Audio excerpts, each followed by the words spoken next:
Lucifer സിനിമയില് ജതിൻ രാംദാസ് ആയിട്ട് act ചെയ്ത ആരാണ്? എന്തെങ്കിലും ഐഡിയ? അറിയില്ല ജതിൻ രാംദാസ് ആയിട്ട് ആക്ട് ചെയ്തത് അറിയില്ല. ജതിൻ രാംദാസ് ആയിട്ട് ആക്ട് ചെയ്തത് ആരാണ് ലൂസിഫറിൽ?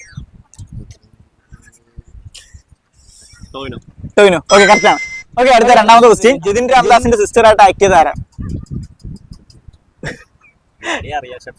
ആക്ട്രസിന്റെ പേര് പറഞ്ഞോ? അറിയില്ല. റിയൽ നെയിം അറിയില്ല. Okay, last question. സ്റ്റീഫൻ നെടുമ്പള്ളിയായിട്ട് ആക്ട് ചെയ്ത ആരാണ്? സ്റ്റീഫൻ നെടുമ്പള്ളിയായിട്ട് ആക്ട് ചെയ്ത ആരാണ്? Okay, Lalettan correct. ഓക്കെ, അപ്പോ ടോട്ടൽ 3 ക്വസ്റ്റ്യൻ ആയിരുന്നു. 2 ശരിയാക്കിയുള്ളൂ. ഓക്കെ, 3-ൽ 3 ശരിയാക്കുവാണെങ്കിൽ നിങ്ങളുടെ ലൂസിഫറിന്റെ 3 ടിക്കറ്റ് ആയിരുന്നു, സോറി എമ്പുരാന്റെ 3 ടിക്കറ്റ് ആയിരുന്നു നമ്മള് സർപ്രൈസ് ഗിഫ്റ്റ് ആയിട്ട് തരായിരുന്നു. ജതിൻ രാംദാസ് ആയിട്ട് ആക്ട് ചെയ്തത് ആരാണ്? ടോവിനോ തോമസ്. ഓക്കെ, ജതിൻ രാംദാസിന്റെ സിസ്റ്റർ ആയിട്ട് ആക്ട് ചെയ്തത് ആരാണ്? ഓക്കെ, കറക്റ്റ് ആണ്. Okay, last question.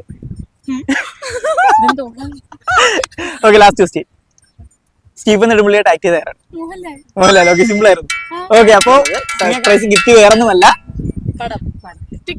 അതെ മൂവിയുടെ ടിക്കറ്റാണ്. ടിക്കറ്റ് ബുക്ക് ചെയ്തിട്ടുണ്ടായിരുന്നു? ബുക്ക് ചെയ്തിട്ടില്ല. നമ്മുടെ ചാനൽ ഒന്ന് ഫോളോ ചെയ്യുക. ഫോളോ ചെയ്തിട്ട് ഇൻസ്റ്റയിൽ ഒരു മെസ്സേജ് അയക്കുക. ഇപ്പൊ തന്നെ ടിക്കറ്റ് അയച്ചു തരാം. ചെയ്തോ. ചാനലിന്റെ പേര് ലൂസ് ടോക്സ്. ഓക്കെ.